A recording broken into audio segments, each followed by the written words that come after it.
जय भारत जय मूलवासी। बड़े भावक तरीके दे नाल समुचे घट गिणतियां दे दर्द नूं श्री रजिंदर राणा जी ने बयान किया है। बहुत बहुत धन्यवाद। मैं पिछे देख रहा साडे बहुत ही सत्कारयोग जथेदार सहवाज सिंह जी डस्का बैठे ने, उन्हां दा बहुत धन्यवाद। जेड़े पार्टी का बहुत ज़्यादा काम करते हैं पर उस पिछे रहते ने, पिछे बहते ने। उन्हें हरदेव सिंह जी पप्पू, उन्हां दा धन्यवाद। पप्पू जी पंथ नूं जिहड़ी तुहाडी देन है वो पता है, तुसीं आए हो जथे समेत, तुहाडा बहुत धन्यवाद। हुण मैं बेनती करां पार्टी दे जनरल सकत्तर उन्हां तो पहला प्रोफैसर महेंद्रपाल सिंह जियां दे बोलण तो पहला बेनती करां यूथ अकाली दल अंमृतसर दे सरप्रस्त सरदार इमान सिंह मान जियां नूं कि आउण आप संगतां दे नाल अपने विचार साझे करन। पर एक बेनती, मैं जेड़े दूर मेरे वीर लंबे समय तो देख रहा कि वो लंगर वाले पासे खड़े ने, वो लंगर नूं ही पता नहीं की समझ बैठे ने। इन्ना सोहना प्रबंध प्रबंधकां ने कीता, कुर्सियां लाइयां ने।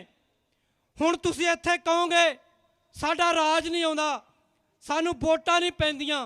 मैं तुहानूं एक गल इस मंच तो कहना चाहना कि जे RSS दे मुखी RSS दे वलंटियरां नूं कहण कि फलानी पार्क च तुसीं सवेरे 3 बजे पहुंचना है, वो सत्कारयोग साध संगत जी 3 बजे पहुंचते हैं, अपने आगुआं दा कहना मनते हैं, उन्हां तो स्कूलिंग लैंदे ने, तां उन्हां ने जिहड़ी राजसत्ता है वो प्राप्त की है। पर कसियां वो कुर्सियां ते नहीं बहिंदे। मैं बेनती करां कि बहुत ही सत्कारयोग पंथ मंच के उत्ते पंथ दे महनाज आगू साहिबान बैठे ने जिन्हां ने तुहाडे नाल विचार साझे करने ने। मैं बेनती करां कि पंडाल दे विच आके सजो। हुण सरदार इमान सिंह जी मान आप संगतां दे नाल विचारां जी सांझ पाउणगे। बोले सो निहाल। सत श्री अकाल। सत श्री अकाल। सत श्री अकाल। परम सत्कारयोग हुसैनी वाला बॉर्डर ते अपने आर्थिक वाधे नूं खुलाउण वास्ते आई साध संगत जी निमरत सहित फतेह अर्ज करते हैं। वाहिगुरू जी का खालसा वाहिगुरू जी की फतेह। उस पार महाराजा रणजीत सिंह दा राज हुंदा सीगा ते उरे नेड़े ही सबराओं जिहड़ी लड़ाई हुई सी, जिहदे विच सिख फौजां नूं अखीर च अंग्रेज़ां ने काबू कर लिया। एक इहो जे राज दा समाप्त होया जिन्हें पंजाब दी खुशहाली बहुत ज़्यादा वधाई सी। उन्होंने अंग्रेज़ां नाल महाराजा रणजीत सिंह ने व्यापार दे संबंध भी रखे और अपने जिहड़े देश दे वासियां सी उन्हां दा वाधा कीता। इस तो पहला जिहड़ा सिख राज सीगा जिहदे विच बाबा बंदा सिंह बहादुर ने फतेहगढ़ साहब फतेह कीता सी, सरहंद दी इट नाल इट खड़काई। उस समय किसानां नूं जमीन वाउण दा हक उन्हां ने दवाता सीगा। जिहड़ी सिख सोच है एक सरबत दे भले दी सोच है, जिस तहत वो जिथे भी कोई जुल्म होए ਨਾਲ ਦੀ ਨਾਲ ਉਹਦਾ ਹਿਸਾਬ ਲੈ ਲੈਂਦੀ ਹੈ ਔਰ ਫਿਰ ਆਪਣੀ ਭਾਈਬੰਦੀ ਦੇ ਨਾਲ ਆਪਣਾ ਜੀਵਨ ਬਤੀਤ ਕਰਦੀ ਹੈ। ਤੁਸੀਂ ਦੇਖ ਸਕਦੇ ਹੋ ਜਦ ਇੰਦਰਾ ਗਾਂਧੀ ਨੇ ਹਰਮੰਦਰ ਸਾਹਿਬ ਦੇ ਉੱਤੇ ਹਮਲੇ ਕੀਤੇ, ਸਰ ਬੇਅੰਤ ਸਿੰਘ ਸਤਵੰਤ ਸਿੰਘ ਨੇ ਨਾਲ ਦੀ ਨਾਲ ਹੀ ਜਵਾਬ ਦੇ ਕੇ ਮੁੜ ਕੇ ਕੋਈ ਆਪਾਂ ਨੇ ਕਿਸੇ ਹੋਰ ਨੂੰ ਤੰਗ ਨਹੀਂ ਕੀਤਾ।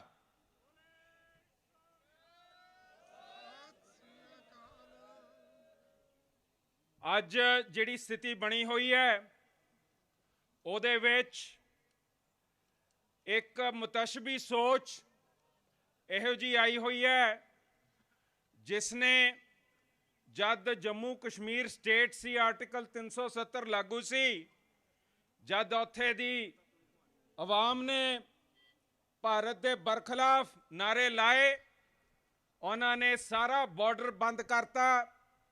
ਉੱਥੇ ਜਿੰਸ ਭੇਜਣ ਤੋਂ ਵੀ ਪਠਾਨਕੋਟ ਤੇ ਜੰਮੂ ਦੇ ਬਾਰਡਰ ਤੇ ਰੋਕ ਲਾਤੀ।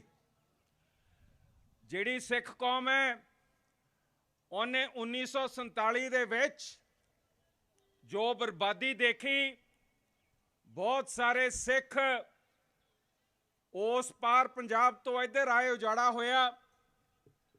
ਉਹਨਾਂ ਨੇ ਉਰੇ ਬਸ ਕੇ ਉਹ ਜ਼ਮੀਨਾਂ ਜਿਹੜੀਆਂ ਕਿਸੇ ਕੰਮ ਦੀ ਨਹੀਂ ਸੀਗੀਆਂ, ਉਹਨਾਂ ਨੂੰ ਆਬਾਦ ਕਰਕੇ ਇਹ ਪੰਜਾਬ ਨੂੰ ਖੁਸ਼ਹਾਲ ਕੀਤਾ, ਖੇਤੀਬਾੜੀ ਇਸ ਦੇਸ਼ ਨੂੰ ਦਿੱਤੀ। ਨਹਿਰੂ ਦੀ ਸੋਚ ਸੀਗੀ, ਨਹਿਰੂ ਨੇ ਇੱਕ ਸੋਸ਼ਲਿਸਟ ਕਮਿਊਨਿਸਟ ਆਪਣੀ ਸੋਚ ਅਧੀਨ ਪੰਜਾਬ ਦੀ ਕਿਸਾਨੀ ਨੂੰ ਐਕਟਾਂ ਰਾਹੀਂ ਬੰਨ੍ਹ ਕੇ ਸਟੇਟ ਰਾਹੀਂ ਸਾਰਾ ਕੰਮ ਕਰਨ ਤੋਂ, ਖਾਦਾਂ ਬਣਾਉਣ ਤੋਂ, ਵੇਚਣ ਤੋਂ, ਪੈਸਟੀਸਾਈਡਸ ਤੋਂ, ਖਰੀਦ ਤੋਂ, ਉਹਨਾਂ ਨੇ ਇਸ ਕਿਸਾਨੀਅਤ ਨੂੰ ਮਜਬੂਰ ਕਰਤਾ।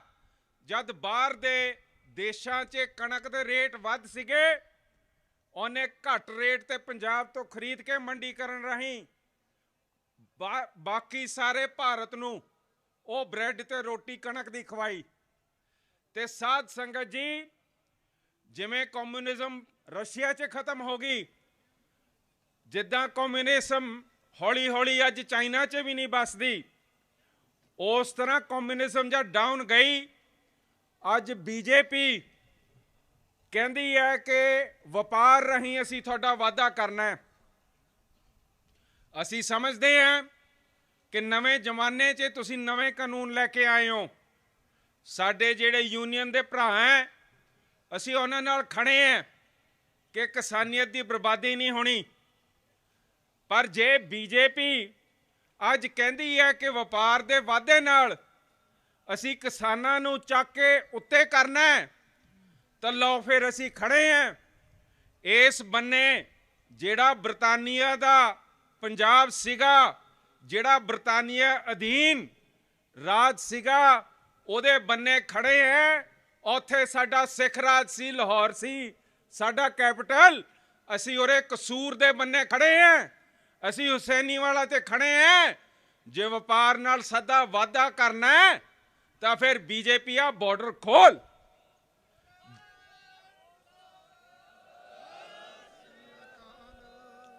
ਜੇ ਵਪਾਰ 'ਚ ਭਰੋਸਾ ਹੈ ਤੁਹਾਨੂੰ, ਤੁਸੀਂ ਕਹਿੰਦੇ ਹੋ ਕਿ ਅਸੀਂ WTO ਵਰਲਡ ਟ੍ਰੇਡ ਆਰਗੇਨਾਈਜੇਸ਼ਨ ਅਧੀਨ ਆਪਣਾ ਕੰਮ ਕਰਾਂਗੇ। ਮਨਮੋਹਨ ਸਿੰਘ ਨੇ ਉਹਦੇ ਅਧੀਨ ਇਕਨੋਮੀ ਲਿਬਰਲਾਈਜ਼ ਕੀਤੀ।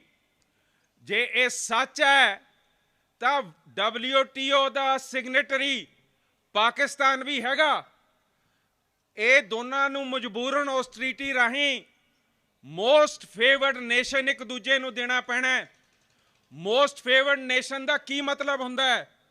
ਇਹਦਾ ਮਤਲਬ ਹੁੰਦਾ ਹੈ ਕਿ ਜਿਹੜਾ WTO ਦਾ ਕਾਨੂੰਨ ਹੈ ਉਹ ਕਹਿੰਦਾ ਹੈ ਕਿ ਤੁਸੀਂ ਆਪਣੇ ਬਾਰਡਰ ਬੰਦ ਨਹੀਂ ਕਰ ਸਕਦੇ। ਅੰਤਰਰਾਸ਼ਟਰੀ ਕਾਨੂੰਨ ਕਹਿੰਦਾ ਹੈ ਕਿ ਸਾਡੇ ਬਾਰਡਰ ਖੁੱਲੇ ਹੋਣੇ ਚਾਹੀਦੇ ਹੈ, ਕਿਉਂਕਿ ਦੋਨੋਂ ਭਾਰਤ ਤੇ ਪਾਕਿਸਤਾਨ ਨੇ WTO ਦਾ ਸਾਈਨ ਕਰਕੇ ਟ੍ਰੀਟੀ ਮੰਨੀ ਹੈ ਔਰ ਉਸ ਅਧੀਨ ਇਹ ਖੁੱਲਣਾ ਚਾਹੀਦਾ ਹੈ, ਇਹ ਕਾਨੂੰਨਨ ਖੁੱਲਣਾ ਚਾਹੀਦਾ ਹੈ। ਫਿਰ ਸਾਨੂੰ ਕਹਿੰਦੇ ਆ ਕਿ ਅਸੀਂ ਭਾਰਤ ਵਾਲਿਆਂ ਨੇ ਦੇਤਾ, ਪਰ ਜਦ ਪੁਲਵਾਮਾ ਦਾ 2019 ਦੇ ਵਿੱਚ ਤੁਸੀਂ ਅਟੈਕ ਕੀਤਾ, ਉਹਦੇ ਬਾਅਦ ਜਿਹੜੇ ਉਹ CRP ਵਾਲੇ ਕਤਲ ਕੀਤੇ ਗਏ, ਮਾਰੇ ਗਏ, ਤੁਸੀਂ ਸਾਰਾ ਬਾਰਡਰ ਹੀ ਬੰਦ ਕਰਤਾ, ਲੜਾਈ ਦਾ ਮਾਹੌਲ ਪੈਦਾ ਕਰਤਾ, ਪਾਕਿਸਤਾਨ ਤੇ ਹਮਲੇ ਕਰਤੇ, ਤੇ ਸਾਡੇ ਉਰੇ ਬਾਰਡਰਾਂ ਤੋਂ ਬੰਦੇ ਭੱਜੇ ਭੱਜੇ ਅੰਦਰ ਪੰਜਾਬ ਨੂੰ ਗਏ ਕਿ ਸਾਨੂੰ ਮਰਵਾ ਦੇਣਾ ਇਹਨਾਂ ਨੇ। ਮੈਂ ਤੁਹਾਨੂੰ ਪੁੱਛਣਾ ਚਾਹੁੰਦਾ ਕਿ ਜੇ ਭਾਰਤ ਤੇ ਹਿੰਦੂ ਧਰ ਦੇ 40 ਬੰਦੇ ਪਾਕਿਸਤਾਨ ਨੇ ਮਾਰੇ, ਤਾਂ ਫਿਰ ਮੈਨੂੰ ਦੱਸੋ, ਜਿਵੇਂ ਜਥੇਦਾਰ ਸਾਹਿਬ ਨੇ ਸਾਨੂੰ ਪੁੱਛਿਆ ਕਿ ਜਦ ਸਿੱਖਾਂ ਨੂੰ ਦਿੱਲੀ 'ਚ ਭੁੰਨਿਆ, ਪੰਜਾਬ ਦੇ ਵਿੱਚ ਆਲਮ ਸੈਨਾ, KPS ਗਿੱਲ, ਸੁਮੇਧ ਸੈਣੀ ਨੂੰ ਛੱਡਿਆ, ਘਰਾਂ 'ਚੋਂ ਸਾਡੇ ਬੱਚੇ ਕੱਢ ਕੱਢ ਕੇ ਮਾਰੇ, ਔਰ ਜਿਹੜਾ ਆ ਹੋਂਦ ਚਿੱਲੜ ਹਰਿਆਣਾ ਦੇ ਵਿੱਚ ਪੂਰਾ ਪਿੰਡ ਸਾੜ ਕੇ ਮਾਰਤਾ, ਕਸ਼ਮੀਰ ਵਿੱਚ ਚਿਟੀ ਸਿੰਘਪੁਰਾ ਦੇ ਵਿੱਚ ਆ ਜਿਹੜੀ ਕੀ ਨਾਂ ਇਹਦਾ ਬਿਲ ਕਲਿੰਟਨ ਕਿਤਾਬ 'ਚ ਲਿਖਦਾ ਹੈ ਕਿ ਸਾਨੂੰ ਪਤਾ ਲੱਗਿਆ ਕਿ ਇਹ ਇੰਡੀਆ ਦੀ ਇੰਟੈਲੀਜੈਂਸ ਨੇ ਸਿੱਖ ਮਾਰੇ। ਤੇ ਜਦ ਇੰਨਾ ਕਤਲੇਆਮ ਸਿੱਖਾਂ ਦਾ ਕੀਤਾ, ਅੱਜ ਉਰੇ ਪੰਜਾਬ 'ਚ ਕੋਈ ਵੀ ਪਾਰਟੀ ਇਹੋ ਜਿਹੀ ਹੈ ਜਿਹੜੀ ਕਹਿੰਦੀ ਹੈ ਕਿ ਹਿੰਦੂਆਂ ਨੂੰ ਕੱਢ ਦਿਓ। ਅਸੀਂ ਆਪਣੇ ਭਾਈਵਾਲ, ਆਪਣੇ ਗੁਰੂ ਨਾਨਕ ਸਾਹਿਬ ਦੀ ਸੋਚ ਤੇ ਮਨੁੱਖਤਾ ਨੂੰ ਇੱਕ ਰੱਖ ਕੇ, ਨਾ ਜਾਤ ਪਾਤ 'ਚ ਤੇ ਨਾ ਕਿਸੇ ਨਾਲ ਵਿਤਕਰਾ ਕਰਕੇ, ਮਨੁੱਖਤਾ ਨੂੰ ਇੱਕ ਮੰਨ ਕੇ ਆਪਣਾ ਜੀਵਨ ਬਤੀਤ ਕੀਤਾ ਹੈ। ਤੇ ਜੇ ਕਸ਼ਮੀਰ ਦੇ ਵਿੱਚ ਤੁਹਾਡੇ ਅਫਸਰ ਮਾਰਤੇ, ਫਿਰ ਮੈਨੂੰ ਦੱਸੋ ਤੁਹਾਨੂੰ ਕੀ ਲੋੜ ਹੈ ਕਿ ਸਾਰਾ ਬਾਰਡਰ ਸੀਲ ਕਰ ਦੇਣਾ, ਇੱਥੇ ਦੀਆਂ ਆਮਦਨਾਂ ਰੋਕ ਦੇਣੀਆਂ, 200% ਡਿਊਟੀ। ਅੱਜ ਜੇ ਪਾਕਿਸਤਾਨ ਤੋਂ ਇੱਥੋਂ ਕੋਈ ਚੀਜ਼ ਆਉਂਦੀ ਹੈ ਤਾਂ 200% ਡਿਊਟੀ ਲੱਗਦੀ ਹੈ। ਹੁਣ ਮੈਂ ਤੁਹਾਨੂੰ ਥੋੜੇ ਜਿਹੇ ਅੰਕੜੇ ਦੱਸਦਾ।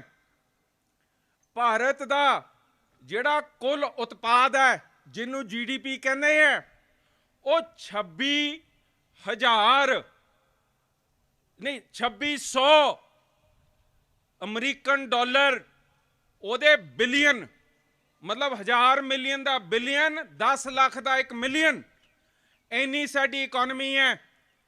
ਤੇ UN ਦੀ ਸਟੱਡੀ ਕਹਿੰਦੀ ਹੈ, ਯੂਨਾਈਟਿਡ ਨੇਸ਼ਨ ਦੀ ਵਰਲਡ ਟ੍ਰੇਡ ਆਰਗੇਨਾਈਜੇਸ਼ਨ ਦੀ ਸਟੱਡੀ ਕਹਿੰਦੀ ਹੈ ਕਿ ਜੇ ਭਾਰਤ ਤੇ ਪਾਕਿਸਤਾਨ ਵਪਾਰ ਕਰਨ ਤਾਂ ਘੱਟੋ ਘੱਟ 40 ਬਿਲੀਅਨ ਦਾ ਇਹਨਾਂ ਦੇ ਵਿੱਚ ਵਪਾਰ ਹੋ ਸਕਦਾ ਹੈ। ਸਾਧ ਸੰਗਤ ਜੀ, ਜੇ ਵਪਾਰ ਹੋ ਸਕਦਾ ਹੈ ਤਕਰੀਬਨ 1% ਇਕਨੋਮੀ ਦਾ, ਜਦ ਕਹਿੰਦੇ ਆ ਨਾ ਕਿ ਸਾਡਾ ਜਿਹੜਾ ਵਾਧਾ GDP ਦਾ ਉਹ 7% ਤੋਂ 5% ਆ ਗਿਆ, ਤੇ ਗਰੀਬਾਂ ਦੇ ਉੱਤੇ ਬਹੁਤ ਬੋਝ ਪੈ ਗਿਆ। ਆ ਕੱਲਾ ਬਾਰਡਰ ਖੋਲਣ ਨਾਲ ਤੁਹਾਡਾ 1% ਪੂਰੇ ਦੇਸ਼ ਦਾ ਵਾਧਾ ਹੁੰਦਾ। ਜੇ ਤੁਸੀਂ ਆਪਣੇ ਕਾਨੂੰਨਾਂ ਨੂੰ ਕਿਸੇ ਸਿਆਣਪ ਨਾਲ ਬਣਾਇਆ, ਜੇ ਤੁਸੀਂ ਕਿਸਾਨਾਂ ਨੂੰ ਟ੍ਰੇਡ ਰਾਹੀਂ ਚੱਕਣਾ, ਤਾਂ ਫਿਰ ਮੈਨੂੰ ਦੱਸੋ ਇਹ 1% ਪਾਕਿਸਤਾਨ ਦੇ ਨਾਲ ਤੁਸੀਂ ਕਿਉਂ ਨਹੀਂ ਟ੍ਰੇਡ ਕਰਦੇ? ਕਦੀ ਸਿੱਖਾਂ ਨੇ ਕਿਹਾ ਕਿ ਤੁਸੀਂ ਸਾਨੂੰ ਵੱਢਿਆ, ਕੁੱਟਿਆ, ਕਤਲੇਆਮ ਕੀਤਾ ਤੇ ਅਸੀਂ ਅੱਜ ਹਿੰਦੁਸਤਾਨ ਨਾਲ ਕੋਈ ਵਪਾਰ ਨਹੀਂ ਕਰਨਾ? ਭਾਈ ਸਾਹਿਬ, ਅਸੀਂ ਆਪਣੇ ਮੌਕੇ ਤੇ ਸਾਰ ਲੈਂਦੇ ਆ, ਮੌਕੇ ਤੇ ਕੰਮ ਕਰ ਲੈਂਦੇ ਆ, ਤੇ ਅਸੀਂ ਜੂਣਾ ਜਾਣਦੇ ਆ। ਸਾਡੇ ਤਾਂ ਦਸਮ ਪਿਤਾ ਨੇ ਸਰਬੰਸ ਦਾਨ ਕਰਕੇ ਜਦ ਬੈਠੇ ਸੀਗੇ, ਦਮਦਮਾ ਸਾਹਿਬ ਆਰਾਮ ਕਰ ਰਹੇ ਸੀਗੇ, ਤੇ ਸਿੰਘਾਂ ਨੇ ਪੁੱਛਿਆ, ਉਹ ਦਸਮ ਪਿਤਾ ਮੈਨੂੰ ਤੁਸੀਂ ਦੱਸੋ ਕਿ ਤੁਹਾਨੂੰ ਮਹਿਸੂਸ ਕੀ ਹੁੰਦਾ?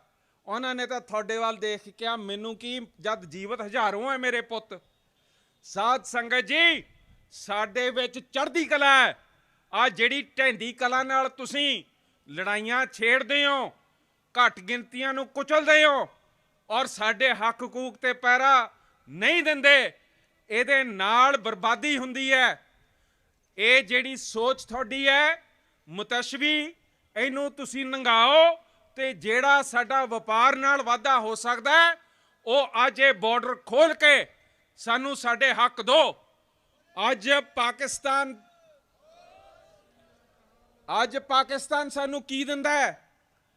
ਜਿਹੜਾ ਸਭ ਤੋਂ ਵੱਧ ਪਾਕਿਸਤਾਨ ਸਾਨੂੰ ਭੇਜਦਾ ਹੈ ਮਾਲ, ਉਹਦੇ ਵਿੱਚ ਤੁਸੀਂ ਦੇਖੋ ਕਿ ਉਹਨਾਂ ਨੇ ਸਾਨੂੰ ਸਭ ਤੋਂ ਜ਼ਿਆਦਾ ਉੱਥੋਂ ਭੇਜਣਾ ਹੈਗਾ ਸੀਮੈਂਟ। ਜਦ 2019 ਦੇ ਵਿੱਚ ਪਾਕਿਸਤਾਨ ਦਾ ਸੀਮੈਂਟ ਬੰਦ ਹੋਣਾ ਹੋ ਗਿਆ, ਸਿੱਧਾ 250 ਰੁਪਏ ਥੈਲੇ ਤੋਂ 350 ਰੁਪਏ ਸੀਮੈਂਟ ਦਾ ਰੇਟ ਚਲੇ ਗਿਆ। ਕੱਲਾ ਸੀਮੈਂਟ ਨਹੀਂ, ਜਿਹੜੀ ਜਿਪਸਮ ਆਉਂਦੀ ਹੈ, ਜਿਹੜੀ ਸਾਡੀ ਡਾਕਰ ਜ਼ਮੀਨਾਂ ਨੂੰ ਆਬਾਦ ਕਰਦੀ ਹੈ, ਅਸੀਂ ਵੀ ਖਰੀਦਦੇ ਹਾਂ, ਸੀਮੈਂਟ ਬਣਾਉਣ ਵਾਲੇ ਵੀ ਖਰੀਦਦੇ ਹਾਂ। ਜਿਹੜੀ ਕੁਆਲਿਟੀ ਪਾਕਿਸਤਾਨ ਤੋਂ ਆਉਂਦੀ ਹੈ, ਉਹ ਅੱਜ ਭਾਰਤ ਦੇ ਵਿੱਚ ਉਸ ਕੁਆਲਿਟੀ ਦਾ ਜਿਪਸਮ ਮਿਲਦਾ ਨਹੀਂ ਹੈਗਾ।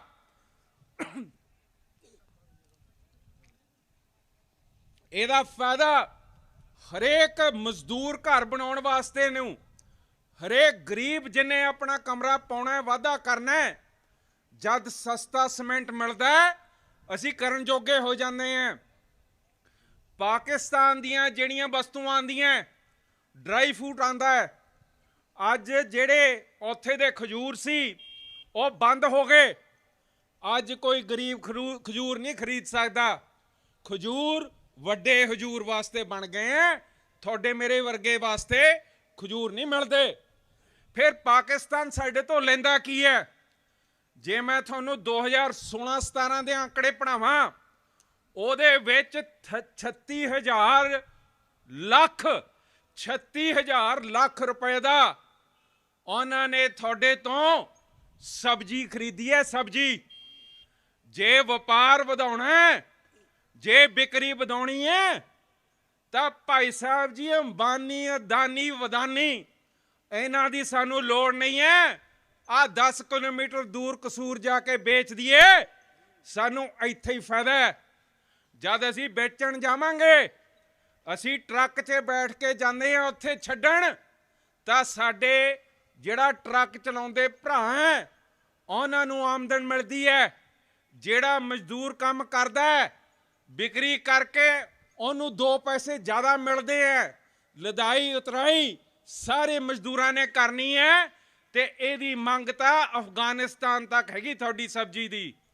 ਅੱਜ ਕੀ ਹੁੰਦਾ, ਬਾਸਮਤੀ ਤੁਸੀਂ ਉਗਾਉਂਦੇ ਹੋ, ਆ ਇੱਥੇ ਜਿਵੇਂ ਤੁਹਾਡਾ ਗੁਰੂ ਹਰਸਾਏ ਦਾ ਜਿਹੜਾ MLA ਹੈ, ਉਹਨੇ ਰਾਈਸ ਸ਼ੈਲਰ ਲਾਏ ਹੋਏ ਹੈ। ਉਹ ਛਿੱਲ ਲਾ ਕੇ ਪਹਿਲਾਂ ਤਾਂ ਭੇਜਦਾ ਇੱਥੋਂ ਗੁਜਰਾਤੀ ਟਰੱਕਾਂ ਦੇ ਵਿੱਚ, ਉਹ ਗੁਜਰਾਤ ਜਾਂਦਾ ਗੋਦਾਮ ਦੇ ਵਿੱਚ, ਉੱਥੇ ਗੋਦਾਮ ਕਿਰਾਇਆ ਲੈਂਦੇ ਆ। ਪੰਜਾਬੀਆਂ ਦਾ ਚੌਲ ਉਹ ਗੋਦਾਮਾਂ 'ਚ ਜਾ ਕੇ ਕਿਰਾਇਆ ਗੁਜਰਾਤੀ ਲੈਂਦੇ ਆ, ਟਰੱਕ ਦੇ ਪੈਸੇ ਗੁਜਰਾਤੀ ਕਮਾਉਂਦੇ ਆ। ਔਰ ਸਾਧ ਸੰਗਤ ਜੀ, ਫਿਰ ਉਹ ਸੌਦਾ ਕਰਦਾ ਅਰਬ ਕੰਟਰੀ, ਜਿਹੜਾ ਦੁਬਈ ਹੈ, ਉੱਥੇ ਭੇਜਦਾ। ਉਹ ਜਿਹੜੀ ਲਦਾਈ ਤੇ ਚੜ੍ਹਾਈ ਕਿਸ਼ਤੀਆਂ 'ਚ ਹੁੰਦੀ ਹੈ, ਉਹ ਗੁਜਰਾਤੀ ਲੇਬਰ ਨੂੰ ਜਾਂਦੀ ਹੈ। ਉੱਥੇ ਫਿਰ ਕਿਸ਼ਤੀ ਦਾ ਜਿਹੜਾ ਕਿਰਾਇਆ ਗੁਜਰਾਤੀ ਕੰਪਨੀਆਂ ਨੂੰ ਜਾਂਦਾ ਹੈ।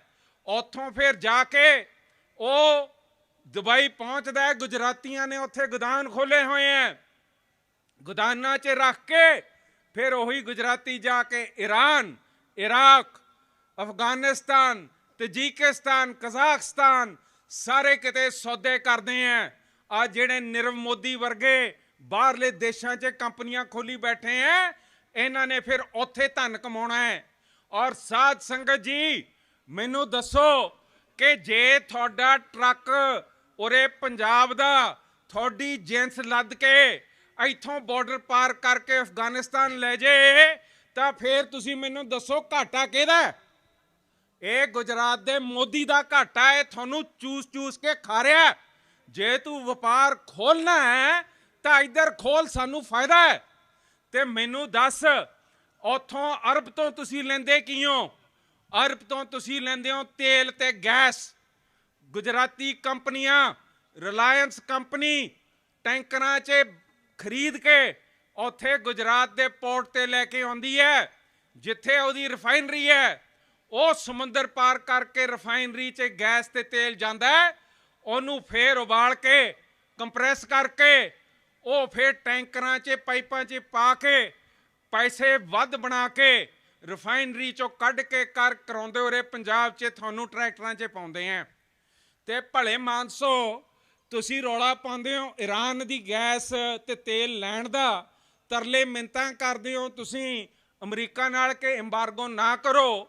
ਤੇ ਜੇ ਉਹ ਪਾਈਪਲਾਈਨ ਤੁਸੀਂ ਸਮਝੌਤੇ ਕਰਕੇ ਉਹ ਥੱਲਿਓਂ ਬਲੂਚਿਸਤਾਨ ਤੋਂ ਲੈ ਕੇ ਐ ਪਾਈਪ ਕੱਢ ਕੇ ਸਿੱਧਾ ਉਰੇ ਬਾਰਡਰ ਤੇ ਸਾਡੇ ਪੰਜਾਬ ਦੇ ਵਿੱਚ ਤੁਸੀਂ ਲਾ ਦਿਓ, ਉਰੇ ਰਿਫਾਈਨਰੀ ਨਹੀਂ ਲੱਗ ਸਕਦੀ। ਇੱਥੇ ਅਸੀਂ ਆਪਣਾ ਤੇਲ ਨਹੀਂ ਪੈਦਾ ਕਰ ਸਕਦੇ, ਇੱਥੇ ਆਪਾਂ ਨੂੰ ਨੌਕਰੀਆਂ ਨਹੀਂ ਮਿਲ ਸਕਦੀਆਂ, ਇੱਥੇ ਸਾਡੀ ਬਿਜਲੀ ਗੈਸ ਰਾਹੀਂ ਸਸਤੀ ਨਹੀਂ ਬਣ ਸਕਦੀ। ਉਹ ਬਿਜਲੀ ਦਾ ਪਾਕਿਸਤਾਨ ਤੁਹਾਨੂੰ ਵੇਚਣ ਨੂੰ ਫਿਰਦਾ ਹੈ, ਉਹ ਗੱਲ ਤਾਂ ਕਰੋ ਉਹਨਾਂ ਨਾਲ। ਤੇ ਸਾਧ ਸੰਗਤ ਜੀ ਗੱਲਾਂ ਤਾਂ ਕਰਨੀਆਂ ਕੱਖ ਨਹੀਂ ਹੈਗੀਆਂ। ਜਿਵੇਂ ਮੁਸਲਮਾਨਾਂ ਨੂੰ ਜੰਮੂ ਕਸ਼ਮੀਰ 'ਚ ਉੱਥੇ ਬੋਇਕਾਟ ਕਰਕੇ ਬੰਦ ਕਰਕੇ ਮਾਰਨ ਦੀ ਸੋਚ ਹੈ, ਉਸੇ ਤਰ੍ਹਾਂ ਤੁਸੀਂ ਸਾਨੂੰ ਆ ਇਤਿਹਾਸਿਕ ਪੰਜਾਬ ਮਹਾਰਾਜਾ ਰਣਜੀਤ ਸਿੰਘ ਦਾ ਪੰਜਾਬ ਉਹਨੂੰ ਵੱਢ ਕੇ ਤੁਸੀਂ ਸਾਨੂੰ ਵਾਂਝਾ ਕੀਤਾ ਹੋਇਆ।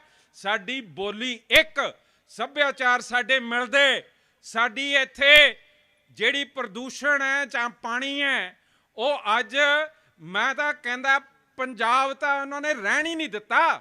ਅੱਜ ਤਾਂ 2.5 ਆਬ 'ਚ ਆਪਾਂ ਰਹਿੰਦੇ ਹਾਂ, 2.5 ਆਬ 'ਚ। ਤੇ ਸਾਧ ਸੰਗਤ ਜੀ ਸਾਨੂੰ ਚੂਸ ਕੇ ਕਿੰਨੀ ਦੇਰ ਖਾਣਾ ਹੈ? ਸਾਡੀ ਜਿਹੜੀ ਵਪਾਰ ਹੈ ਉਰੇ ਜਿਹੜੇ ਸਾਡੀਆਂ ਮਸ਼ੀਨਾਂ ਸਟਰੋਂ ਦੀਆਂ ਬਣਦੀਆਂ, ਮੇਰੇ ਤੋਂ ਪਹਿਲਾਂ ਵੀਰ ਨੇ ਦੱਸਿਆ ਸਾਰੀ ਉਰੇ ਦੀ ਜਿਹੜੀ ਮਸ਼ੀਨਰੀ ਆ ਕਾਰਖਾਨੇ, ਅੱਜ ਉਹਨਾਂ ਦਾ ਮਾਲ ਉਹ 10 ਕਿਲੋਮੀਟਰ ਦੂਰ ਵਧੀਆ ਰੇਟ ਤੇ ਵਿਕਦਾ ਹੈ। ਤੇ ਅਸੀਂ ਕਹਿੰਦੇ ਆ ਕਿ ਸਾਡੇ ਕੋਲੇ ਕੰਮ ਨਹੀਂ ਰਹਿ ਗਿਆ, ਰਿਸੈਸ਼ਨ ਆ ਗਈ, ਸਾਡੇ ਆਰਥਿਕਤਾ ਮਰ ਗਈ। ਪਰ ਜੇ ਬਾਰਡਰ ਖੋਲ ਦੋ ਤਾਂ ਤੁਹਾਡਾ ਉੱਥੇ ਕਾਰਖਾਨੇ ਚੱਲਣਗੇ।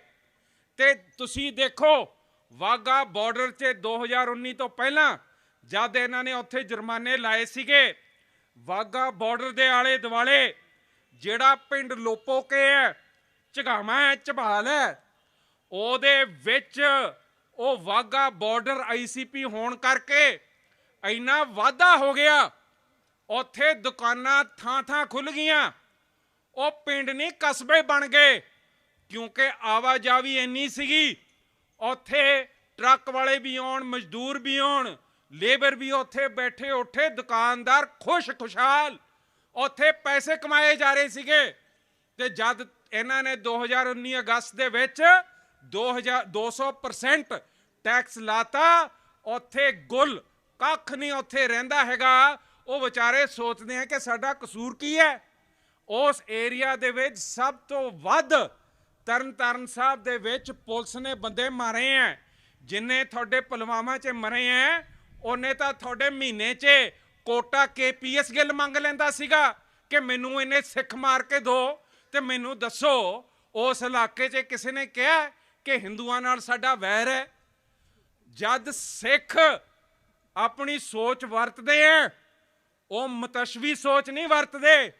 ਜਿਵੇਂ ਮੇਰੇ ਵੀਰ ਨੇ ਕਿਹਾ ਬਾਮਸੇਫ ਵਾਲੇ ਨੇ, ਇਹ ਜਿਹੜੀ ਸੋਚ ਹੈ ਮਨੂਵਾਦੀ ਸੋਚ, ਇਹ ਤੁਹਾਨੂੰ ਅਛੂਤ ਬਣਾ ਕੇ, ਇਹ ਤੁਹਾਨੂੰ ਵੱਖਰਾ ਦਿਖਾ ਕੇ, ਤੁਹਾਨੂੰ ਘੇਰਾ ਪਾ ਕੇ, ਚੱਕਰਵਈ 'ਚ ਪਾ ਕੇ, ਤੁਹਾਨੂੰ ਆਲੇ ਦੁਆਲੇ ਕੱਟ ਕੇ, ਤੁਹਾਡੀਆਂ ਤਰਲੇ ਮਿੰਤਾਂ ਤੁਹਾਨੂੰ ਦੀਆਂ ਲੇਲਣੀਆਂ ਕਢਾਉਣਾ ਚਾਹੁੰਦੇ ਆ। ਪਰ ਮੈਨੂੰ ਦੱਸੋ ਗੁਰੂ ਕੇ ਸਿੱਖੋਂ, ਜਿਹੜੇ ਛੇਵੇਂ ਪਿਤਾ ਨੇ ਤੁਹਾਨੂੰ ਬਾਜ ਦੇਤਾ ਹੋਏ, ਤੁਹਾਨੂੰ ਕਿਰਪਾਨ ਨਾਲ ਸਜਾਤਾ ਹੋਏ, ਘੋੜਿਆਂ ਤੇ ਚੜਾਤਾ ਹੋਏ, ਆਪ ਕਲਗੀ ਪਾਈ ਉਹਨੇ, ਅਸੀਂ ਇਹਨਾਂ ਦੇ ਸਾਹਮਣੇ ਝੁਕਾਂਗੇ? ਬਿਲਕੁਲ ਨਹੀਂ ਅਸੀਂ ਝੁਕਣਾ ਹੈਗਾ।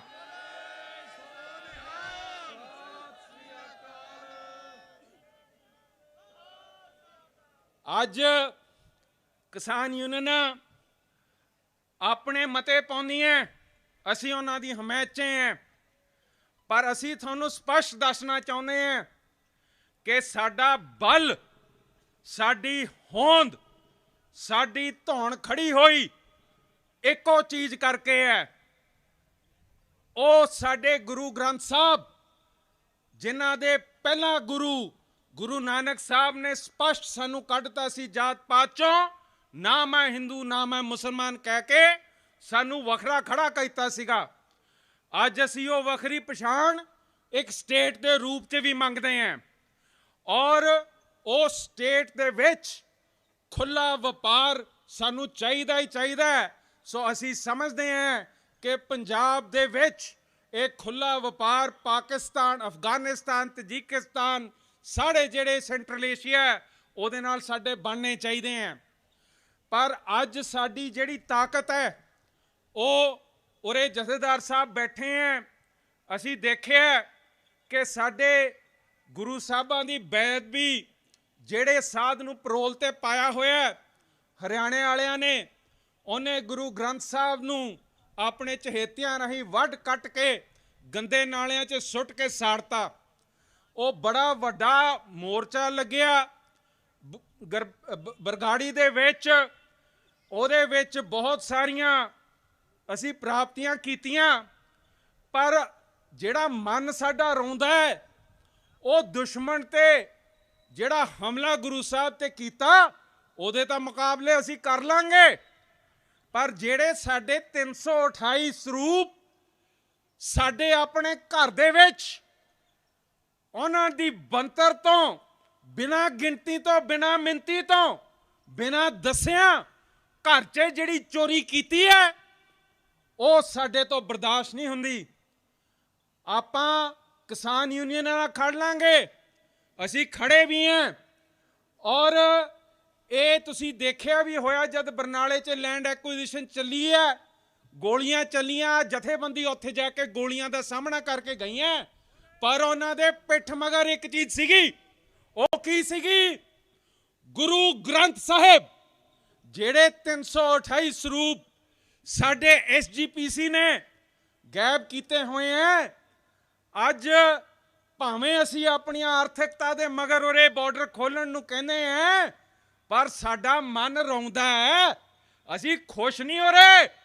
ਸਾਡੇ ਮਾਪੇ, ਸਾਡੇ ਗੁਰੂ ਅੱਜ ਪਤਾ ਨਹੀਂ ਕਿਸ ਹਾਲਾਤ 'ਚ ਕਿੱਥੇ ਬੈਠੇ ਹੈ। ਤੇ ਮੈਂ ਤੁਹਾਨੂੰ ਬੇਨਤੀ ਕਰਦਾ, ਆਪਾਂ ਨੇ ਜਿਹੜਾ ਕੈਂਪੇਨ ਚਲਾਇਆ ਜਿਹਦੇ ਵਿੱਚ ਆਪਾਂ ਨੇ ਸਿਗਨੇਚਰ ਸ਼ੁਰੂ ਕੀਤੇ हैं ਲੌਂਗੋਵਾਲ ਦੇ ਵਿੱਚ, ਉਹ ਕੈਂਪੇਨ ਆਪਾਂ ਨੂੰ ਵਧਾਉਣਾ ਚਾਹੀਦਾ ਹੈ। ਸ਼ਾਂਤਮਈ ਅਮਨ ਪਸੰਦ ਤਰੀਕੇ ਨਾਲ ਅਸੀਂ ਇਸ ਹਕੂਮਤ ਦੀ ਬੋਲੇ ਕੰਨਾਂ ਨੂੰ, ਅੰਨੀਆਂ ਅੱਖਾਂ ਨੂੰ ਚਾਨਣਾ ਤੇ ਆਪਣੀ ਆਵਾਜ਼ ਪਹੁੰਚਾਉਣਾ ਚਾਹੁੰਦੇ ਹਾਂ ਕਿ ਇਹ ਕੰਮ ਕਰਨ ਵਾਲਾ ਛੇਤੀ ਤੋਂ ਛੇਤੀ ਕਰਨ ਵਾਲਾ ਹੈ। ਔਰ ਜਿੰਨੀ ਦੇਰ ਅਸੀਂ ਸੁਚੇਤ ਹੋ ਕੇ ਇਹਦੇ ਉੱਤੇ ਕੰਮ ਨਹੀਂ ਕਰਦੇ, ਮੈਂ ਆਪਣੇ ਪਾਰਟੀ ਦੇ ਸੀਨੀਅਰ ਜਥੇਦਾਰਾਂ ਨੂੰ ਬੇਨਤੀ ਕਰਦਾ ਕਿ ਇਹਦਾ ਕੋਈ ਪ੍ਰੋਗਰਾਮ ਜ਼ਰੂਰ ਲਿਖਿਓ। ਆਪਾਂ ਨੇ ਵਾਘਾ ਜਾ ਕੇ ਵੀ ਇਹ ਕੰਮ ਕਰਨਾ ਹੈ, ਆਪਾਂ ਨੇ ਹੋਰ ਬਾਰਡਰਾਂ ਤੇ ਵੀ ਇਹ ਕਰਨਾ ਹੈ, ਪਰ ਕਦੀ ਭੁੱਲਿਓ ਨਾ ਜਿਹੜੇ ਤੁਹਾਡੇ ਸਰੀਰ 'ਚ ਤਾਕਤ ਹੈ, ਜਿਹੜੇ ਤੁਹਾਡੀ ਦ੍ਰਿੜਤਾ ਹੈ, ਉਹ ਤੁਹਾਡੇ ਗੁਰੂ ਗ੍ਰੰਥ ਸਾਹਿਬ ਰਾਹੀਂ ਆਉਂਦੀ ਹੈ। ਉਹ ਕੰਮ ਨਹੀਂ ਅਸੀਂ ਛੱਡ ਸਕਦੇ, ਨਾ ਭੁੱਲ ਸਕਦੇ ਹੈ। 27 ਤਰੀਕ ਨੂੰ ਜਿਹੜਾ ਇਜਲਾਸ ਇਹਨਾਂ ਨੇ ਰੱਖਣਾ ਸ਼ਾਂਤਮਈ ਅਮਨ ਪਸੰਦ ਤਰੀਕੇ ਨਾਲ, ਮੇਰੀ ਜਥੇਦਾਰਾਂ ਨੂੰ ਬੇਨਤੀ ਹੈ ਕਿ ਅੱਜ ਜੇ ਉਹ ਇਸਲੇ ਪੈ ਗਏ ਤਾਂ ਕੋਈ ਡਰ ਨਹੀਂ, ਪਰ ਉਸ 27 ਤਰੀਕ ਨੂੰ ਅੰਮ੍ਰਿਤਸਰ ਸਾਹਿਬ, ਹਰਮੰਦਰ ਸਾਹਿਬ ਵਿਖੇ ਇਸ SGPC ਦੇ ਇਜਲਾਸ ਦਾ ਘਰਾਵਾ ਆਪਾਂ ਨੇ ਇੰਨੇ ਵੱਡੇ ਪੱਧਰ ਤੇ ਕਰਨਾ ਹੈ।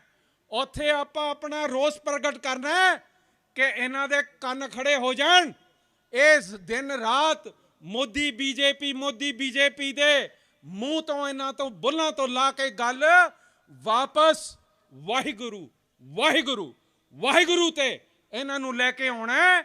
ਇਹ ਭੁੱਲਿਓ ਨਾ, ਤੁਹਾਡੇ ਮਾਪੇ ਅੱਜ ਗੁੰਮ ਹੈ, ਅੱਜ ਅਸੀਂ ਸ਼ਰਮ ਨਾਲ ਉਰੇ ਬੈਠੇ ਹਾਂ। ਸੋ ਸਾਧ ਸੰਗਤ ਜੀ, ਬਹੁਤ ਸਾਰੇ ਮਸਲੇ ਹੈਗੇ, ਬਹੁਤ ਸਾਰੀਆਂ ਕਹਿਣੀਆਂ। ਮੈਂ ਬੇਨਤੀ ਕਰਦਾ ਅੱਜ ਭਾਰਤ ਸਰਕਾਰ ਨੂੰ, ਜੇ ਤੁਸੀਂ ਆਪਣੇ ਵਚਨਾਂ ਤੇ ਪਾਬੰਦ ਹੋ, ਵਪਾਰ ਰਾਹੀਂ ਸਾਨੂੰ ਚੱਕਣਾ ਚਾਹੁੰਦੇ ਹੋ, ਹੁਸੈਨੀ ਵਾਲਾ ਬਾਰਡਰ ਦੇ ਉੱਤੇ ਇੱਕ ICP ਐਲਾਨ ਹੋਣਾ ਚਾਹੀਦਾ ਹੈ, ਇੰਟੀਗ੍ਰੇਟਿਡ ਚੈੱਕ ਪੁਆਇੰਟ, ਜਿਹਦੇ ਵਿੱਚ ਪੂਰੇ ਟਰੱਕ ਨੂੰ ਸਕੈਨ ਕਰਨ ਦੀ ਸਹੂਲਤ ਹੋਣੀ ਚਾਹੀਦੀ ਹੈ। ਤੁਹਾਡੇ ਕਾਨੂੰਨ MFN ਦੇ, ਮੋਸਟ ਫੇਵਰਡ ਨੇਸ਼ਨ ਦੇ, ਪਾਕਿਸਤਾਨ ਨਾਲ ਲਾਗੂ ਹੋਣੇ ਚਾਹੀਦੇ ਹੈ, ਜਿਸ ਤਹਿਤ ਸਾਡੇ ਉਰੇ ਟਰੱਕ ਚਲਾਉਣ ਵਾਲੇ ਵੀਰ ਅਫਗਾਨਿਸਤਾਨ ਤੱਕ ਉਹਨਾਂ ਦੀਆਂ ਲੋੜ ਦੀਆਂ ਚੀਜ਼ਾਂ ਪਹੁੰਚਾ ਸਕਣ। ਔਰ ਇੱਥੇ ਜਿਹੜੀ ਵੀਜ਼ੇ ਦੀ ਸਹੂਲਤ ਹੈ ਬਾਰਡਰ ਤੇ ਹੀ ਮਨਜ਼ੂਰ ਹੋ ਜਾਣੀ ਚਾਹੀਦੀ ਹੈ। ਆਵਾਜਾਈ, ਜਿਹੜੇ ਸਵੇਰ ਸ਼ਾਮ ਅਸੀਂ ਆਪਣੇ ਵਿਛੜੇ ਗੁਰਧਾਮਾਂ ਦੇ ਖੁੱਲੇ ਦਰਸ਼ਨ ਦੀਦਾਰ ਮੰਗਦੇ ਆਂ, ਇੱਥੇ ਬਾਰਡਰ ਤੇ ਜਾਈਏ, ਕਹੀਏ ਕਿ ਅਸੀਂ ਆਪਣੇ ਗੁਰੂ ਘਰ ਜਾਣਾ, ਨਾਲ ਦੀ ਨਾਲ ਮੋਹਰ ਲਾ ਕੇ ਸਾਨੂੰ ਉੱਥੇ ਜਾਣ ਦੀ ਆਗਿਆ ਮਿਲਣੀ ਚਾਹੀਦੀ ਹੈ। ਕਿਉਂਕਿ ਅਸੀਂ ਬੰਨੇ ਭਾਰਤ ਤੇ ਇੰਡੀਆ ਦੇ ਨਹੀਂ ਹੈ, ਅਸੀਂ ਬੰਨੇ ਆ ਬੰਦੇ ਕਹਦੇ ਆ ਗੁਰੂ ਗ੍ਰੰਥ ਸਾਹਿਬ ਦੇ, ਤੇ ਉਹਨਾਂ ਦੇ ਸਾਨੂੰ ਦਰਸ਼ਨ ਲਾਜ਼ਮੀ ਹੋਣੇ ਚਾਹੀਦੇ ਆ। ਵਾਹਿਗੁਰੂ ਜੀ ਕਾ ਖਾਲਸਾ, ਵਾਹਿਗੁਰੂ ਜੀ ਕੀ ਫਤਿਹ।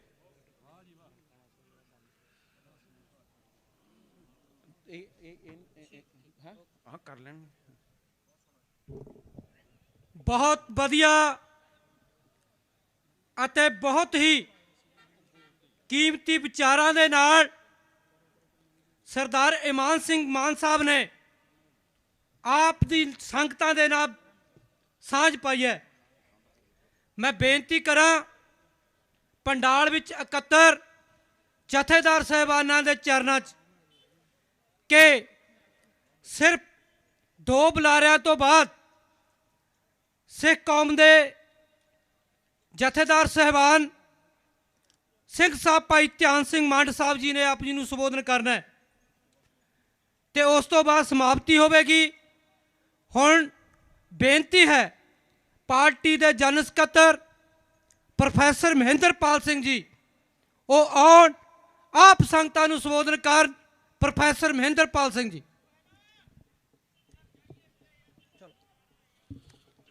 ਅੱਜ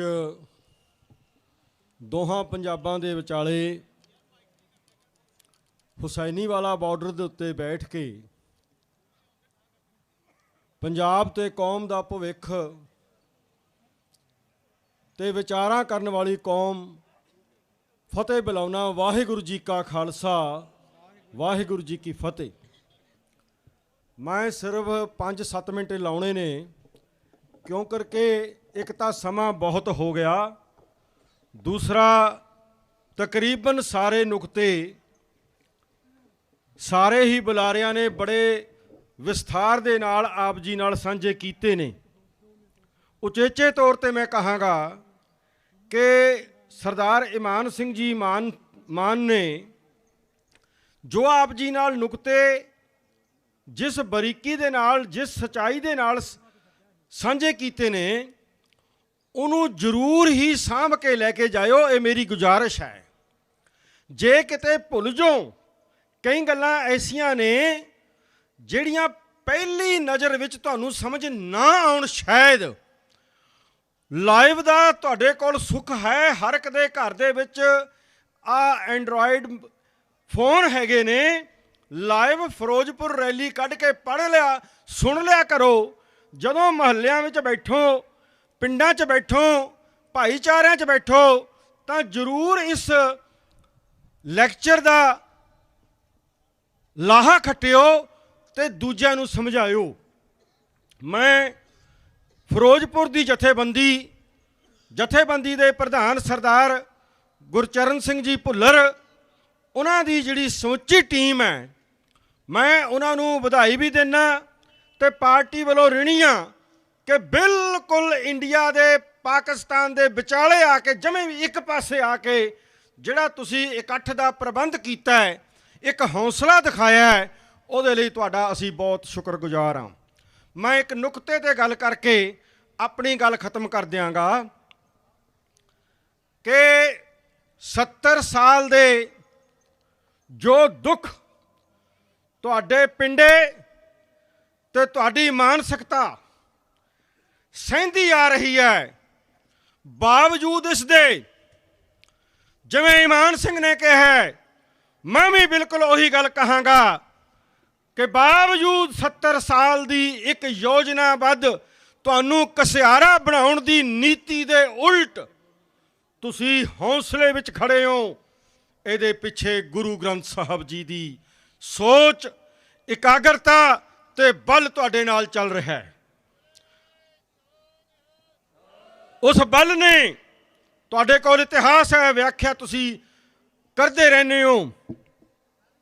2 ਬੰਦੇ ਰਹਿਣ ਤੇ ਵੀ ਹਾਰ ਨਹੀਂ ਮੰਨੀ, ਗਰਜਾ ਸਿੰਘ, ਬੋਤਾ ਸਿੰਘ। ਤੁਸੀਂ ਕਿੱਥੇ ਹਾਰ ਮੰਨ ਸਕਦੇ ਹੋ? ਇਹ ਹਿੰਦੁਸਤਾਨ ਦੀ ਬ੍ਰਾਹਮਣੀ ਸਰਕਾਰ ਨੂੰ ਮੈਂ ਪਾਕਿਸਤਾਨ ਹਿੰਦੁਸਤਾਨ ਦੇ ਬਾਰਡਰ ਤੋਂ ਚੈਲੰਜ ਕਰਦਾ ਕਿ ਜੇ ਇੱਕ ਵੀ ਸਿੱਖ ਰਹਿ ਗਿਆ, ਜਿਹੜਾ ਬਾਦਲ ਨਹੀਂ, ਅਮਰਿੰਦਰ ਨਹੀਂ, ਜਿਹੜਾ ਗੁਰੂ ਗ੍ਰੰਥ ਸਾਹਿਬ ਜੀ ਦੀ ਸੋਚ ਨਾਲ ਜੁੜ ਕੇ ਜੀ ਰਿਹਾ ਹੈ, ਉਹ ਤੁਹਾਡੇ ਅੱਗੇ ਕਦੇ ਵੀ ਝੁਕ ਨਹੀਂ ਸਕਦਾ।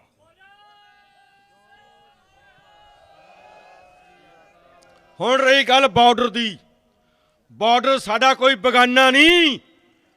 ਅਸੀਂ ਉਰਾਰ ਵੀ ਹਾਂ, ਅਸੀਂ ਪਾਰ ਵੀ ਹਾਂ। ਉਹ ਜਿਹਦੀ ਮਾਂ ਇੱਕ ਹੋਵੇ, ਉਹ ਦੋ ਕਿਵੇਂ ਹੋ ਸਕਦੇ ਨੇ? ਪਾਕਿਸਤਾਨ ਵੀ ਜਿੰਦਾਬਾਦ ਹੈ, ਉਰਲਾ ਪੰਜਾਬ ਵੀ ਜਿੰਦਾਬਾਦ ਹੈ। ਕਿਉਂ? 11 ਕਰੋੜ ਪੰਜਾਬੀ ਪਰਲੇ ਪੰਜਾਬ 'ਚ ਵਸਦਾ ਹੈ, 3 ਕਰੋੜ ਪੰਜਾਬੀ ਉਰਲੇ ਪੰਜਾਬ 'ਚ ਵਸਦਾ ਹੈ। ਸਾਨੂੰ ਇਹ ਕਿਹਾ ਗਿਆ, ਸਾਡੇ ਲੀਡਰਾਂ ਨੂੰ 47 'ਚ ਕਿਹਾ ਗਿਆ ਕਿ ਹਿੰਦੁਸਤਾਨ ਦਾ ਹਿੰਦੂ ਤੁਹਾਡਾ ਵੱਡਾ ਭਰਾ ਹੈ, ਤੁਸੀਂ ਉਹਦੇ ਨਾਲ ਰਹੋ ਤੇ ਤੁਹਾਨੂੰ ਅਸੀਂ ਇੱਕ ਖਿੱਤਾ ਦਿਆਂਗੇ ਜਿੱਥੇ ਆਜ਼ਾਦੀ ਦਾ ਨਿੱਘ ਮਾਣ ਸਕੋ। ਓ ਯਾਰੋ, ਸਾਡੇ ਲੀਡਰਾਂ ਨੂੰ ਸਮਝ ਨਹੀਂ ਆਈ ਕਿ ਸਾਡੇ ਵੱਡੇ ਭਰਾ ਤਾਂ ਪਰਲੇ ਪਾਸੇ ਦੇ ਪੰਜਾਬ 'ਚ ਰਹਿੰਦੇ ਨੇ। 19 ਕਰੋੜ ਆਬਾਦੀ ਆ ਪਾਕਿਸਤਾਨ ਦੀ, ਜਿਹਦੇ ਚੋਂ 11 ਕਰੋੜ ਤੁਹਾਡੇ ਦੂਜੇ ਭਰਾ ਨੇ। ਵੱਡੇ ਭਰਾ ਤਾਂ ਉੱਧਰ ਬੈਠੇ ਨੇ, ਭੁਲੇਖੇ 'ਚ ਇੱਧਰ ਆ ਗਏ। ਪਰ ਸਾਡੀ ਕੌਮ ਦੀ ਇਹ ਕੋਈ ਮੁਹਤਾਜਗੀ ਨਹੀਂ ਹੈ। ਜੇ ਸਾਡੇ ਲੀਡਰ 47 ਵਿੱਚ ਕੋਈ ਗਲਤੀ ਕਰ ਗਏ ਤਾਂ ਅਗਲੀਆਂ ਉਮਤਾਂ ਸਮਝ ਕੇ ਵੀ ਉਸ ਗਲਤੀ ਦੇ ਪਿੱਛੇ ਤੁਰੀਆਂ ਰਹਿਣ। ਇਹ ਸਾਡੀ ਮਜਬੂਰੀ ਨਹੀਂ ਹੈ। ਅਸੀਂ ਗੁਰੂ ਸੋਚ, ਮਨੁੱਖਤਾ ਪੱਖੀ ਸੋਚ ਜਿਹੜੀ ਸਾਨੂੰ ਸਾਡੇ ਗੁਰੂ ਨੇ ਦਿੱਤੀ ਹੈ, ਜਿਹੜੀ ਅਸੀਂ ਘੱਟ ਤੋਂ ਘੱਟ 2 ਟਾਈਮ ਆਪਣੇ ਗੁਰਦੁਆਰਾ ਸਾਹਿਬ ਵਿੱਚ ਅਰਦਾਸ ਰੂਪ 'ਚ ਕਹਿੰਦੇ ਆ, ਨਾਨਕ ਨਾਮ ਚੜ੍ਹਦੀ ਕਲਾ, ਤੇਰੇ ਭਾਣੇ ਸਰਬੱਤ ਦਾ ਭਲਾ। ਸਾਨੂੰ ਕੋਈ ਮਾੜਾ ਨਹੀਂ, ਸਾਨੂੰ ਕੋਈ ਇੰਨਾ ਚੰਗਾ ਨਹੀਂ। ਇਸ ਲਈ ਅਸੀਂ ਬਾਰਡਰ ਖੋਲ੍ਹਣ ਦੀ ਗੱਲ ਕਰਦੇ ਹਾਂ ਕਿ ਦੋਨੋਂ ਭਰਾ ਮਿਲ ਕੇ ਜਿਹੜੀਆਂ ਜਿਣਸਾਂ ਇੱਧਰ ਹੁੰਦੀਆਂ ਨੇ ਉੱਧਰ ਚਾਹੀਦੀਆਂ ਨੇ, ਉਹਦੇ ਜੁੜਿਆਂ ਖਿੱਤਿਆਂ ਨਾਲ ਚਾਹੀਦੀਆਂ ਨੇ, ਉਹਨਾਂ ਨੂੰ ਪਹੁੰਚਾਈਏ ਤੇ ਉਧਰਲੀਆਂ ਜਿਣਸਾਂ ਇੱਧਰ ਲੈ ਕੇ ਆਈਏ। ਇਮਾਨ ਸਿੰਘ ਨੇ ਇੱਕ ਗੱਲ ਕਹੀ ਹੈ, ਕਾਨੂੰਨ ਬਣ ਚੁੱਕਾ ਹੈ। ਅਸੀਂ ਕਹਿੰਦੇ ਨਾ ਕਾਨੂੰਨ, WTO ਜਿਹੜਾ ਵਰਲਡ ਟ੍ਰੇਡ ਆਰਗੇਨਾਈਜੇਸ਼ਨ ਹੈ, ਜਿਹਦੇ ਰਾਹੀਂ ਕੋਈ ਵੀ ਦੇਸ਼ ਕਿਸੇ ਵੀ ਦੇਸ਼ ਨਾਲ ਖੁੱਲ੍ਹਾ ਵਪਾਰ ਕਰ ਸਕਦਾ ਹੈ ਲਾਇਸੈਂਸ ਲੈ ਕੇ। ਉਹਦਾ ਲਾਇਸੈਂਸ ਲੈਣਾ ਉਹਦਾ ਅਧਿਕਾਰ ਹੈ। ਜਿਹੜੀ ਗੱਲ ਇਹਨਾਂ ਨੇ ਸਮਝਾਈ ਹੈ ਨਾ, ਉਹ ਹੈ ਸਾਰੇ ਦਾ ਸਾਰਾ ਟਰੱਕ ਸਕੈਨ ਕਰਨ ਵਾਲੀ ਗੱਲ, ਜਿਹਦੇ ਨਾਲ ਸਰਕਾਰਾਂ ਨੂੰ ਬਹਾਨਾ ਨਹੀਂ ਮਿਲੇਗਾ ਕਿ ਇਸ ਟਰੱਕ ਦੇ ਵਿੱਚ ਜੀ ਬੰਬ ਜਾ ਰਹੇ ਸੀ, ਉਸ ਟਰੱਕ ਦੇ ਵਿੱਚ ਜੀ ਬੰਬ ਆ ਰਹੇ ਸੀ। ਸਕੈਨਿੰਗ ਚਲਾਓ, ਇੱਕ ਇੱਕ ਪੁਰਜਾ, ਇੱਕ ਇੱਕ ਮਾਲ, ਇੱਕ ਇੱਕ ਪੇਟੀ ਸਾਰੀ ਦਿਸੂਗੀ ਟੀਵੀ ਸਕਰੀਨ ਤੇ ਕਿ ਇਹਦੇ ਵਿੱਚ ਕੀ ਜਾ ਰਿਹਾ ਹੈ, ਉਹਦੇ ਵਿੱਚ ਕੀ ਆ ਰਿਹਾ ਹੈ। ਸੋ ਮੈਂ ਆਪਣੀ ਅਖੀਰਲੀ ਗੱਲ ਕਰਦਾ, 70 ਸਾਲ ਦੀ ਤਰਾਸਦੀ ਇਸ ਹਿੰਦੂਤਵਾ ਨੇ ਜਿਹੜੇ ਸਾਡੇ ਸਿਰ ਤੇ ਥੋਪੀ ਹੈ, ਕਦੇ ਥੋਪੀ ਹੋਈ ਚੀਜ਼ ਨੂੰ ਚਿਰ ਸਥਾਈ ਨਹੀਂ ਰੱਖਿਆ ਜਾ ਸਕਦਾ। ਉਸ ਥੋੜ ਚਿਰੀ ਹੁੰਦੀ ਹੈ। ਬਹੁਤ ਦੇਰ ਹੋ ਗਈ, 70 ਸਾਲ। ਹੁਣ ਅਸੀਂ ਹੱਲ ਵੱਲ ਜਾ ਰਹੇ ਹਾਂ। ਇਹ ਜਿਹੜੀ ਰੈਲੀ ਹੈ, ਇਹ ਹੱਲ ਦੱਸਦੀ ਹੈ। ਗੁਰੂ ਨਾਨਕ ਸਾਹਿਬ ਨੇ ਦੁਨੀਆ ਦੇ ਭੁਲੇਖੇ ਨੂੰ ਦੂਰ ਕਰਕੇ ਉਹਨਾਂ ਨੂੰ ਸੁਖੀ ਕਰਨ ਵਾਸਤੇ ਇੱਕ ਮਨ ਦੇ ਵਿੱਚ ਸੋਚ ਲਿਆਂਦੀ। ਸੋਚ ਲਿਆਉਣ ਲਈ ਉਹ ਆਪਣੇ ਘਰ ਦੇ ਵਿੱਚ ਪਏ ਰਹਿੰਦੇ ਸੀ, ਸੋਚਦੇ ਸੀ ਮੈਂ ਇਸ ਲੋਕਾਈ ਨੂੰ ਕਿਵੇਂ ਚਾਨਣ ਦੇ ਨਾਲ ਜੋੜਾਂ, ਇਹ ਲੋਕ ਸੁਖੀ ਹੋ ਜਾਣ। ਉਹਨਾਂ ਦੇ ਮਾਤਾ ਪਿਤਾ ਨੇ ਸਮਝਿਆ ਗੁਰੂ ਨਾਨਕ ਸਾਹਿਬ ਸਰੀਰਕ ਤੌਰ ਤੇ ਢਿੱਲੇ ਹੋ ਗਏ ਨੇ। ਉਹਨਾਂ ਨੇ ਡਾਕਟਰ ਨੂੰ ਬੁਲਾਇਆ, ਵੈਦ ਨੂੰ ਬੁਲਾਇਆ। ਵੈਦ ਸਾਹਿਬ ਦੇਖੋ, ਬੱਚਾ ਨਾ ਕਿਸੇ ਬੱਚਿਆਂ ਨਾਲ ਖੇਡਦਾ ਹੈ, ਨਾ ਬਾਹਰ ਜਾਂਦਾ ਹੈ, ਇਹ ਅੰਦਰ ਪਿਆ ਕੀ ਸੋਚਦਾ, ਛੋਟੀ ਉਮਰ ਹੈ, ਜਿਸ ਉਮਰ ਦੇ ਬੱਚੇ ਖੇਡਦੇ ਨੇ। ਵੈਦ ਸਾਹਿਬ ਆਏ ਤਾਂ ਉਹਦਾ ਬਿਆਨ ਗੁਰੂ ਨਾਨਕ ਸਾਹਿਬ ਸਾਨੂੰ ਸਮਝਾਉਣ ਲਈ ਕਿਵੇਂ ਕਰਦੇ ਨੇ। ਵੈਦ ਬੁਲਾਇਆ ਵੈਦਗੀ, ਵੈਦ ਬੁਲਾਇਆ ਕਿਹਦੇ ਵਾਸਤੇ ਬੁਲਾਇਆ? ਵੈਦਗੀ ਕਰਨ ਲਈ, ਡਾਕਟਰੀ ਕਰਨ ਲਈ ਬੁਲਾਇਆ ਵੀ ਦੇਖੋ ਕੀ ਰੋਗ ਹੈ। ਵੈਦ ਬੁਲਾਇਆ ਵੈਦਗੀ, ਇਹ ਬਾਰਡਰ ਦੀ ਗੱਲ ਮੈਂ ਤੁਹਾਨੂੰ ਦੱਸਣ ਲੱਗਿਆ। ਪਕੜ ਟੰਡੋਲੇ ਬਾਂਹ, ਅਸੀਂ ਬਾਂਹ ਪਕੜ ਕੇ ਟੰਡੋਲ ਰਹੇ ਹਾਂ ਵੀ ਇਹਨਾਂ ਨੂੰ ਤਕਲੀਫ ਕੀ ਹੈ, ਉਹਦਾ ਇਲਾਜ ਕਰੀਏ। ਫਿਰ ਵੈਦ ਬੁਲਾਇਆ ਵੈਦਗੀ, ਪਕੜ ਟੰਡੋਲੇ ਬਾਂਹ। ਉਹ ਹਿੰਦੁਸਤਾਨ ਵਾਲਿਓ, ਭੋਲਾ ਵੈਦ ਨਾ ਜਾਣਹੀਂ। ਇਹ ਜਿਹੜੇ ਭੋਲੇ ਵੈਦ ਨੇ ਇਹ ਨਹੀਂ ਜਾਣਦੇ। ਗੁਰੂ ਨਾਨਕ ਕਹਿੰਦਾ ਕਰਕ ਕਰੇਜੇ ਮਹਾ, ਦੁੱਖ ਤਾਂ ਕਲੇਜੇ ਵਿੱਚ ਹੈ, ਸਰੀਰ ਨੂੰ ਦੁੱਖ ਨਹੀਂ ਹੈ। ਜਿਹੜੀਆਂ ਗੱਲਾਂ ਮੇਰੇ ਤੋਂ ਪਹਿਲਾਂ ਲੀਡਰ ਕਹਿ ਕੇ ਗਏ ਨੇ, ਸਾਡਾ ਕਲੇਜਾ ਦੁਖਦਾ ਹੈ, ਅਸੀਂ ਆਪਣੇ ਭਰਾਵਾਂ ਨਾਲ ਸਾਂਝਾ ਵਪਾਰ ਕਰਕੇ ਆਪਣਾ ਕਲੇਜਾ ਸ਼ਾਂਤ ਕਰਨਾ ਹੈ। ਸਾਨੂੰ ਸਮਝਾ ਕੇ ਗਿਆ ਗੁਰੂ ਨਾਨਕ, ਮੁਸ਼ਕਲਾਂ ਆਉਂਦੀਆਂ ਨੇ, ਵੱਡੇ ਪਲਾਨ ਤੁਸੀਂ ਕਰਨੇ ਨੇ, ਉਹਦੀ ਜੜ ਤੱਕ ਜਾਓ, ਉਹ ਪਤਾ ਕਰੋ ਵੀ ਦੁੱਖ ਹੈ ਕੀ। ਅੱਜ ਕੱਲ੍ਹ ਡਾਇਲਿਸਿਸ ਕਰਦੇ, ਅੱਜ ਕੱਲ੍ਹ ਡਾਇਗਨੋਜ਼ ਕਰਨ ਵਾਸਤੇ ਅਲਟਰਾਸਾਊਂਡ ਕਰਦੇ ਹੋ, ਉਹਦੇ ਮੁਤਾਬਕ ਫਿਰ ਦਵਾਈ ਦਿੱਤੀ ਜਾਂਦੀ ਹੈ। ਇਹ ਅਸੀਂ ਅੱਜ ਅਲਟਰਾਸਾਊਂਡ ਕਰ ਰਹੇ ਹਾਂ ਕਿ ਮਰਜ਼ ਇਹ ਹੈ, ਅਸੀਂ ਭੁੱਖੇ ਕਿਉਂ ਮਰ ਰਹੇ ਹਾਂ, ਸਾਡੇ ਕਿਸਾਨ ਖੁਦਕਸ਼ੀਆਂ ਕਿਉਂ ਕਰ ਰਹੇ ਨੇ, ਸਾਨੂੰ ਕਿਵੇਂ ਸੁੱਖ ਮਿਲ ਸਕਦਾ ਹੈ। ਕਿਸਾਨੀ ਇੱਧਰ ਵੀ ਹੈ, ਕਿਸਾਨੀ ਉੱਧਰ ਹੈ, ਕਿਸਾਨੀ ਜਿਣਸਾਂ ਦਾ ਮੁੱਲ ਨਹੀਂ ਪੈ ਰਿਹਾ। ਉੱਤੋਂ ਨਵੇਂ ਕਾਨੂੰਨ ਬਣਾ ਕੇ ਸਾਡੇ ਤੋਂ ਸਾਡੀਆਂ ਜ਼ਮੀਨਾਂ ਵੀ ਖੋਹੀਆਂ ਜਾ